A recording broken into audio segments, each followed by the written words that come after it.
Hi, my name is Dakai.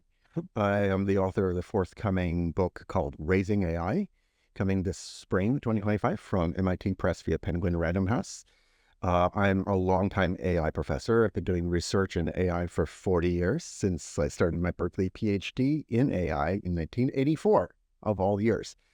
And I've gone from writing that thesis, was one of the first to argue for machine learning neural networks, statistical pattern recognition-based natural language understanding and language modeling, to pioneering things like Google Translate, Microsoft Translate, Yahoo Translate, that sort of thing, and spent 10 years working now on AI ethics, society, humanity, policy, and especially public awareness. It's one of 8 people that Google named to its inaugural AI ethics external advisory committee before COVID, and on the board now for the 5th year of the Future Society, which is one of the main think tanks working on AI policy. I have a joint appointment at Hong Kong's University of Science and Technology as a founding professor 32 years ago, and also at Berkeley's International Computer Institute, which I've been at since day one as a PhD student. Not a small number of things, dude. It's impressive. It's cool. Badass. Yeah. So what I'm going to start you with here is what excites you most about the intersection of AI and human connection? This is literally my life. I've spent my whole life since I was a teenager playing with both technology, AI, and also with the human side. I am a lifelong musician with a different hat. Well, actually, with this hat, but to me, humanity in our culture, our emotions, our unconscious as well as our conscious are a huge part of what the mission should be about. I have always, in everything I do, technology and music and so forth, looked at how do we get humans to connect better to each other, especially across traditional boundaries and tribes. That's actually why I chose to apply the brave new world of machine learning and natural language processing to the task of translation, getting different tribes to understand each other better across linguistic boundaries, cultural boundaries. And one of the things that worries me the most today is how a lot of the same technologies that folks like us helped to pioneer are being deployed commercially, online, in social media, newsfeed algorithms, recommendation algorithms, search results, chatbot responses, in ways that have the opposite effect.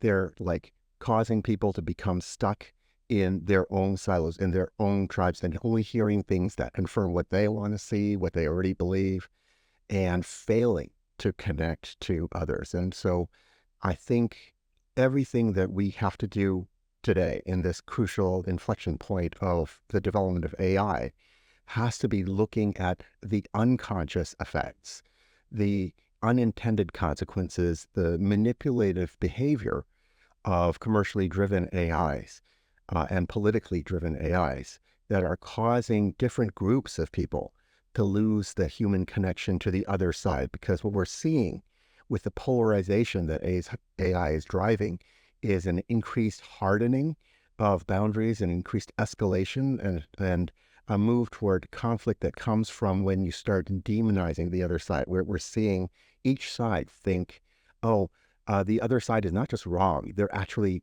bad people. They're actually evil. And that kind of demonization slides into dehumanization. And dehumanization is evolutionarily what allows members of one tribe to kill without remorse the members of the other tribe. And that is a very dangerous, slippery slope that the population worldwide is rapidly slipping into unconsciously, because we don't know that it's happening or why it's happening. And it is heavily due to the effect of AI.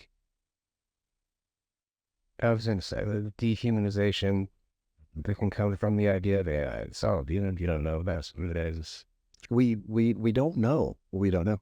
Yeah. AIs have been deciding for us now for a couple decades, not just what we see. They've been deciding what are the trillions of things on the internet that we will never see.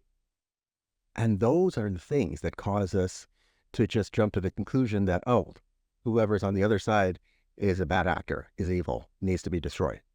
And we don't realize that it's not occurring to us to think, oh, what's really happening is they're in this set of complex situational circumstances, which is a way of thinking that we would do for ourselves or our own tribes that we don't give to others. And that is a really dangerous thing that happens unconsciously because of human psychology, because of hundreds of well-researched cognitive biases that we're unaware of. And to allow AI to amplify that Achilles heel in humanity, to break our ability to connect to humans who are of other tribes, is an existential danger to humanity today. I agree. Just on a side note, do you think it has the ability to remove the Achilles heel? Absolutely. I think AI, as someone who's spent my life working on AI for good, I believe that AI has the potential to be the best tool humanity's ever come across to help us lift those blinders, to give us not the tunnel vision that it's giving us right now, but to open those things. But to do that is something that we as a people have to first realize that this is our problem, because we keep telling ourselves the familiar mythologies that we have autonomy and free will and sovereignty and that we're not being manipulated by AIs, where in fact we don't understand the subtlety with which even fairly dumb AIs in social media are able to just sort of drive these forces in our unconscious. And so we need to recognize it. We need to grapple with a lot of trade-offs. We need to question some things because everything's a trolley problem, if you know what I mean. Like whatever we do, it's going to be in conflict with some cherished principle. And so we need to stop sweeping that under the rug. You need to shine bright lights on what's happening and say, okay, well, after thinking about these things, let's see what kind of a rough consensus we might be able to come to on what direction we want humanity and society to go. And then there is a place for people like me in our university labs where we're also working on the new enabling AI tech that could help us, but it would help us only if it gets deployed. And that means convincing the public that we can't just let current commercial forces drive it, because that's going to drive us the opposite direction. That we have to sort of look at a 21st century version of society that is massively populated by AI forces that are hugely influential, more influential than the biggest human influencers. And yet we're not thinking about where is that steering us culturally? Where is that steering us in terms of our mentalities, in terms of our values, in terms of our ability to connect to humans, regardless of their stripe and their geography and so on. Well, more of that. Okay, so this we sort of covered this. But so I'm gonna move on to the third one here, which is what potential challenges or risks do you foresee as far as AI shaping future human relationships? What What potential challenges or risks do you foresee? We sort of touched on some of this here with the idea that you just said that, you don't want to be put in the hands of the people that are going to fall in one sort of section. But what are the potential challenges that you see in AI shaping future human relationships? I think the biggest challenge and risk that I see right now is that we are largely, as a population, in denial. We cling so desperately to our comforting mythology of our own autonomy and sovereignty and free will that we don't want to hear how easily manipulated we actually are. We think we know, but Dunning-Kruger effect kicks in and we don't realize how little we actually know. And there's a kind of a level of humility that we haven't developed. And it's something that I think AIs could help us with. But so long as we're in denial, the political forces, whether Hollywood or DC or whatever, will continue to drive the kind of fear-mongering that comes from shallow narratives of, oh, AI is going to destroy humanity. It's like, no, humanity is going to destroy humanity before AI even gets a chance to, if we keep allowing this to go on, where we're not confronting the darker demons that of our unconscious, and actually being willing to do something that significantly moves the needle. Because one of the biggest issues, one of the biggest cognitive biases we all unconsciously labor under is, things like status quo bias, where we're just going to leave in place what's going on. And that would be the worst of all possible worlds. How do we move as an entire public toward a different frame of mind, toward talking about the real existential questions that we face now, which might be uncomfortable, so that we can move the needle? And that's a risk and challenge that I'm like throwing myself into, completely, with the book Raising AI, and with the, communications, public awareness raising, trying to shift the conversation to something that is much more meaningful, against the challenges and the risks of the DC and Hollywood narratives, which just are very easy to stoke fear and hate in the general population against, and the commercial interests of very large companies that this could potentially go against. So is that more like a putting up a wall of ethics against what we see to be or don't see to be kind of this wave of propaganda which comes? Yeah, I think, with ethics, it's really important for us to understand that ethics is not just a set of rules. There's currently, a rush to try to prescribe what should the rules be. And I haven't thought through all of these problems. And so the rules that we're making tend to reflect very heavily those same biases and denials that are getting in our way. As if you were to say, and sorry I didn't clarify this, but if you were to take, like, in the same way you'd say science is process, ethics can also be considered process, right? As opposed to it being a thing. Science did this. I don't believe science. You can't believe them. It's a process thing. Absolutely. So one of the things that I keep answering people when they ask, are you an AI ethicist, is like sort of, please remember that ethics is not only rule-based ethics. It's not only what ethicists would call deontological ethics. It's also consequentialist ethics. What are the outcomes? It's also virtue ethics. And we forget that in this day and age. And I think that it's really important to look at the entire scope of that when we're talking about the relationship of AI and humans, because just sticking to the rules doesn't necessarily solve the problems. The rules are there to, the guardrails around the most egregious wrongs. But society isn't held together just by rules. Society, imagine if all of a sudden tomorrow everybody went around doing nothing more than barely obeying the letter of the law. What would happen to society? It would fall apart, right? Society is held together by all the unspoken norms, all the cultural conventions, all the values and the mindsets, the shared experiences. And that's what we absolutely have to remember in the age of AI, that we need AI to help amplify that, rather than across, again, all the different diverse groups, the boundaries, instead of like doing the opposite. Agreed.